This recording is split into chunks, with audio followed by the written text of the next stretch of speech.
Bonsoir, c'est l'heure des politiques en partenariat avec Slate.fr et son cofondateur Jean-Marie Colombani. Bonsoir. Bonsoir, Lynn.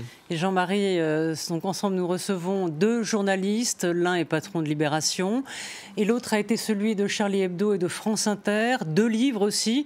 Laurent Geoffrin vient de publier chez Stock Le Réveil français et Philippe Val, Malaise dans l'inculture chez Grasset. L'un est optimiste, il pense que quelque chose émerge. L'autre est un peu plus pessimiste et pense que la maison brûle. Laurent Geoffrin, vous voulez en finir avec les défaitistes, avec les déclinistes qu'il faut dénoncer, dites-vous. Et vous avez foi en la capacité de la France à se lever. Philippe Val, vous nous entraînez dans une interrogation et une crainte de la disparition de notre monde, de notre culture, de nos valeurs. Et vous vous en prenez à ceux qui ont une trop grande tolérance envers les islamistes, par exemple. Vous dénoncez une société clivée entre, dans le fond, les dominés et les dominants, où au final, on laisse tout passer aux dominés.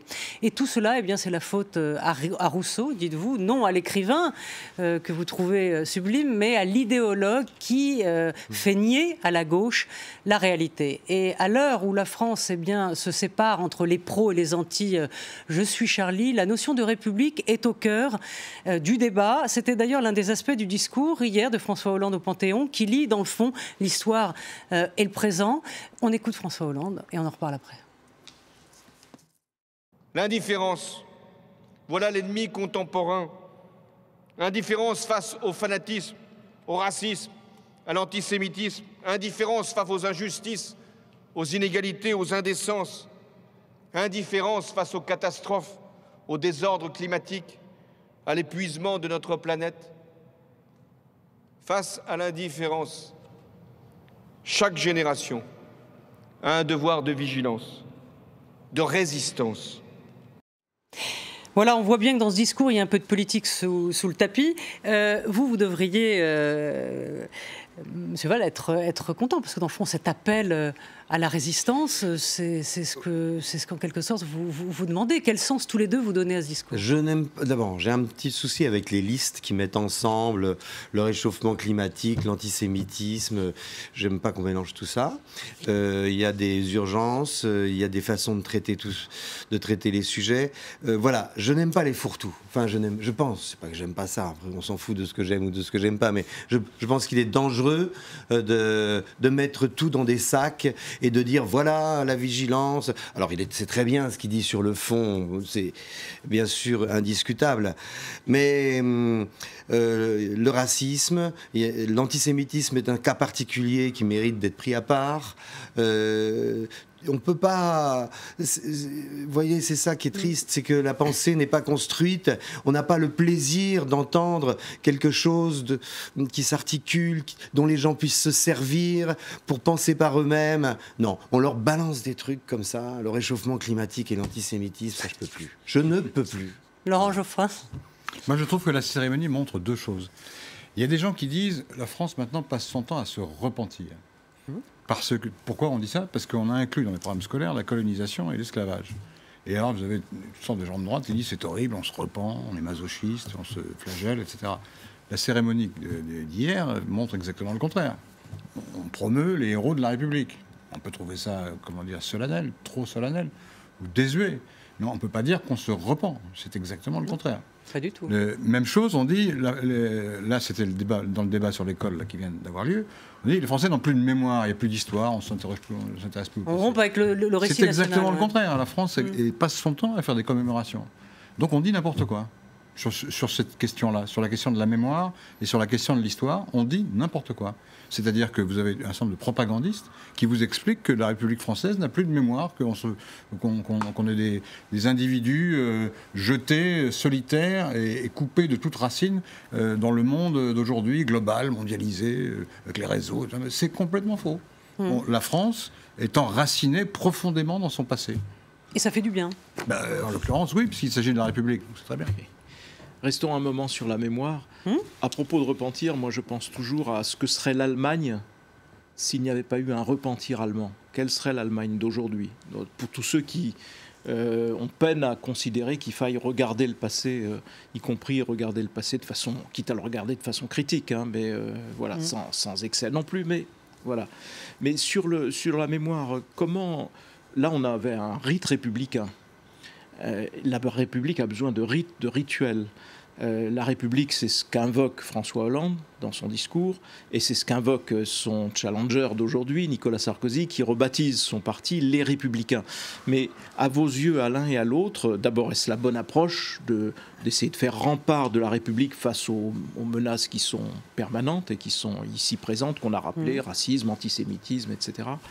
Est-ce la bonne approche? Et si oui, comment lui donner un sens concret, en dehors d'enseigner ce que sont les gloires de la République, comme ça vient d'être fait pour le Panthéon? Je pense que la question de la mémoire est décisive pour l'élaboration de la démocratie et son élaboration permanente, parce que la démocratie est plus qu'un régime, c'est une culture qui s'élabore en permanence. L'Allemagne serait un monstre si elle n'avait pas fait ce devoir de mémoire, et elle l'a fait, et elle l'a. Il faut bien se réjouir de choses parfois, elle l'a bien fait. L'Allemagne est un pays qui a fait un travail.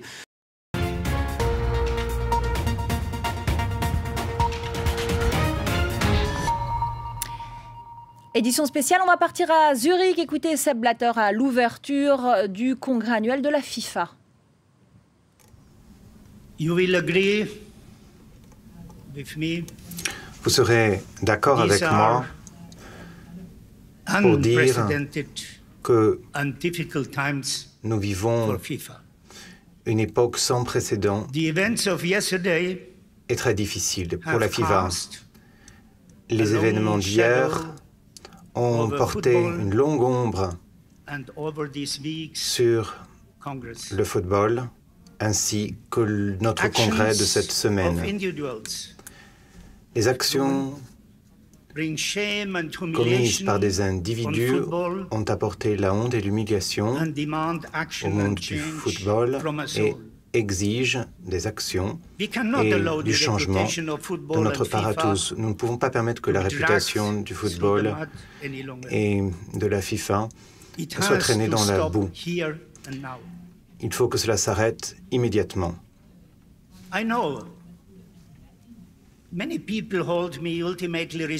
Je sais que d'aucuns me croient responsable des actions et de la réputation de la communauté footballistique internationale, qu'il s'agisse de décisions quant au choix des lieux de la Coupe du Monde ou des scandales de corruption. Nous, ou moi-même, nous pouvons tout suivre à chaque instant. Si des individus veulent commettre des méfaits, ils essaieront également de les cacher. Mais la responsabilité qui est la mienne est de veiller à la réputation et à la prospérité de notre organisation et de trouver des solutions. Ne pas permettre que les actes de quelques-uns anéantissent le travail et l'intégrité de la grande majorité de ceux qui travaillent si dur pour le bien du football. Je souligne que ceux qui, dans le football, sont corrompus constituent une toute petite minorité, comme dans la société. Mais, comme dans la société, il faut qu'ils soient appréhendés et poursuivis pour leurs actes. Le football ne saurait être l'exception à la règle. Il s'agit là de notre responsabilité à la FIFA et nous coopérerons avec les autorités pour faire en sorte que tous ceux qui se seront rendus responsables d'actions délictuelles soient poursuivis et sanctionnés. Il ne peut y avoir de place pour la corruption, quelle qu'elle soit.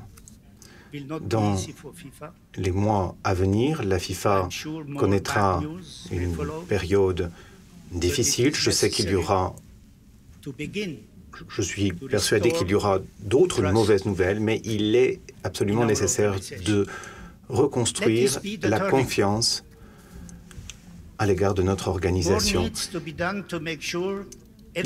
Que ceci soit un tournant pour s'assurer que chacun dans le football travaillent de façon responsable et éthique sur les terrains, mais également à l'extérieur du terrain, là où il n'y a pas d'arbitre. Le football mérite mieux et il nous faut réagir. Demain au Congrès, nous avons la possibilité d'entamer une longue et difficile route pour retrouver la confiance. Nous avons perdu la confiance, ou en tout cas une partie de la confiance qui nous était accordée, et il faut que nous méritions la confiance pour qu'elle revienne à travers nos actes, nos attentes les uns envers les autres et nos comportements à nous tous, à titre individuel. Ce qui m'amène à notre cérémonie de ce soir. Vous avez vu que la cérémonie d'ouverture portait sur le football, l'esprit du jeu, tout ce qui fait que le football est tant aimé de par le monde. Notre distribution d'artistes et de danseurs exprimera cet esprit ce soir. Et je tiens à tous les remercier pour la façon dont ils ont travaillé, répété, pour vous présenter ce spectacle dans des conditions difficiles. Vous verrez qu'il s'agit d'artistes de grand talent. Il est important que nous ne perdions pas de vue l'esprit qui est celui du football.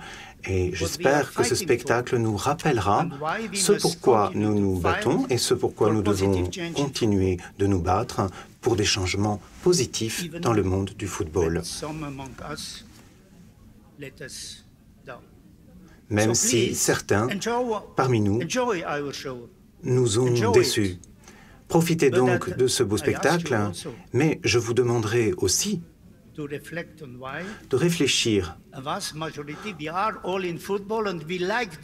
aux raisons pour lesquelles une grande majorité des gens aiment le foot. Ce n'est pas pour des raisons de cupidité ou de pouvoir, mais bien par amour du jeu, de ce jeu, pour être au service des autres et pour conduire des changements positifs à travers un leadership responsable. La solidarité, les valeurs du foot servent le monde et la paix. Je vous remercie.